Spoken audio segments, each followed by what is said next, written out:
Hello, Peter the Cat here. Today I'm going to review one of the greatest crossover events ever. No, not Infinity War, though that is an awesome movie. No, not Super Smash Bros. Ultimate. That isn't even out yet. You're getting close, but I'm not reviewing that either. It's actually a comic book that Garfield assigned me to read, and I learned so much about how to be a great cat from it. Ta-da! Garfield meets Grumpy Cat. I'm really happy to see, two of the most famous cats ever meeting each other. The All-Father Jim Davis met Grumpy Cat in 2015, and since both Garfield and Grumpy Cat have their own comic books, I guess this relationship is what led to Dynamite and Kaboom Studios deciding to cross the two pets over. And since it's Garfield's 40th birthday, I thought I'd give this a review.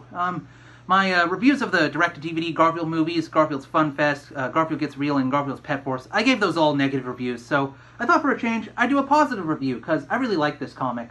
It can either come in 3 individual issues, or you can get a collection like this. So, let's get started. Issue 1 opens with an introduction to Garfield and Grumpy Cat, and we see their basic routines at home. Garfield's just trying to shoo away Odie, and Grumpy Cat is trying to shoo away her brother Pokey. Yeah, Pokey makes an appearance in this comic also.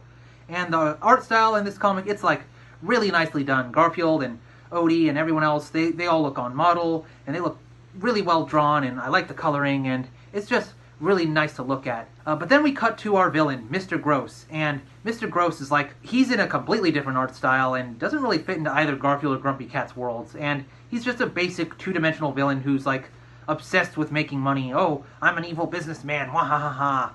And he has a really sinister plan. He wants to try and make cats act like dogs. That is just blasphemous on so many levels. I really hate that. And so he wants to test his new machine on 2 of the most uncooperative cats in the world, and it just so happens that Garfield and Grumpy Cat fit the bill. So he sends these henchmen to go kidnap Garfield and Grumpy Cat. So then we go to Garfield's house, and John's leaving, and he's telling Garfield, oh, while I'm away, don't open the door for any strangers except me. And I find it weird, Garfield. You're 40 years old, and John's still treating you like a child?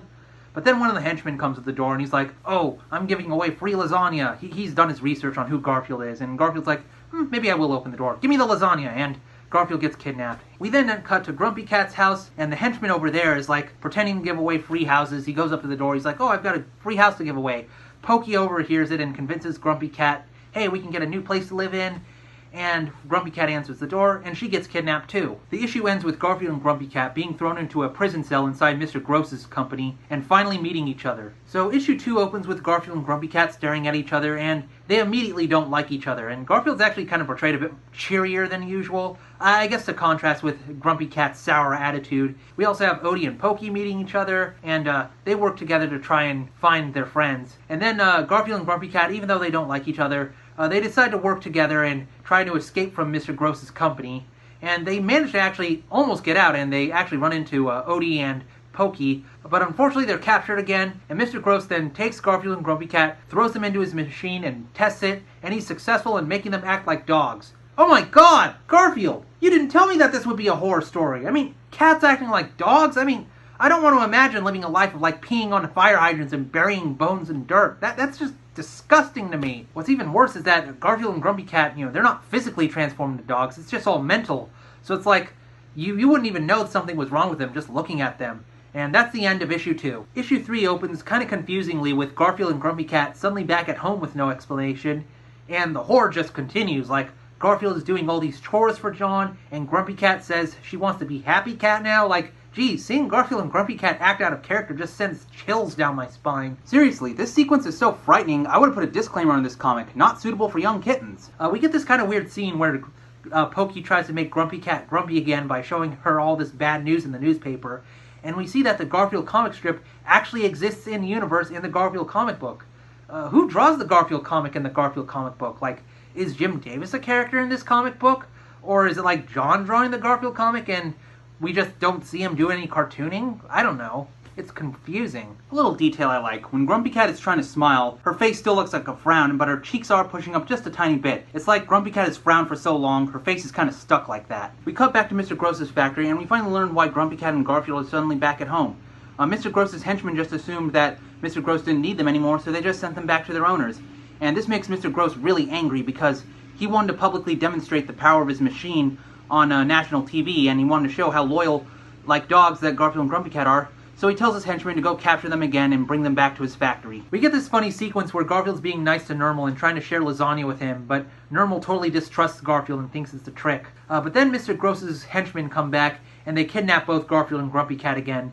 And so Nermal, Odie, and Pokey team up to try and rescue their friends. But just when Garfield and Grumpy Cat are about to be put on TV at Mr. Gross's company, that's the moment that the dog brainwashing wears off. And so Garfield and Grumpy Cat, they refuse to cooperate on the show, and that makes Mr. Gross, really, really mad. He then says on public TV, I hate cats, I hate cats, I hate cats! And that, embarrasses him in front of millions of viewers, and they're like, oh, we're not going to buy Mr. Gross's products anymore. And we see that this is kind of strange. John is actually watching the demonstration, and he sees Garfield on TV, and for some reason, he's not worried at all that Garfield's been taken away. That's kind of weird for John. Mr. Gross chases Garfield and Grumpy Cat through his company, but they trick him into, getting zapped by his own machine, and it brainwashes him into loving pets. Yay! That jerk got what was coming to him. It's too bad he didn't, suffer an even worse fate. I mean, trying to make cats act like dogs, that's like Voldemort levels of evil. So anyway, Garfield and Grumpy Cat are all reunited with their friends, and they're all happy that they're back to normal, and everybody's happy. Yay! So Garfield Meets Grumpy Cat is one of the greatest comic books ever written. Watchmen here? Pfft, I bet Alan Moore cries each night he couldn't write something this awesome. Speaking of writers, Garfield Meets Grumpy Cat was written by Mark Evener, the same guy that wrote Garfield and Friends, so a lot of the humor you'd see on the TV show, it's pretty similar to what you'd see in the comic. There's a lot of goofy moments in this comic that I enjoy, like when Pokey is imagining the new house that he and Grumpy Cat could have. Grumpy Cat is just sleeping through the whole fantasy, and when Mr. Gross is trying to test his machine, it causes the lights to flicker on and off before it finally works. Although the villain is very flat and Garfield has to be portrayed cheerier than normal, also having Garfield and Grumpy Cat get kidnapped twice kind of felt a little awkward. It's still a fun comic to read, although if you were expecting a more antagonistic meeting between the two like these parody comics show, you're gonna be disappointed. I think that's all I have to say about Garfield Meets Grumpy Cat. The art's very nice, the writing's pretty funny, it's just a great comic book to read. Garfield, I want to wish you a happy 40th birthday, buddy. I'm so glad I could be your apprentice and learn so much from you. I gotta ask you a question, Garfield. Do you sometimes think of me as your son? Really? Oh. You think of me more like an annoying nephew you just barely tolerate to see every once in a while. Well, that's good enough, Garfield. Come on, buddy. Let's go get a lasagna.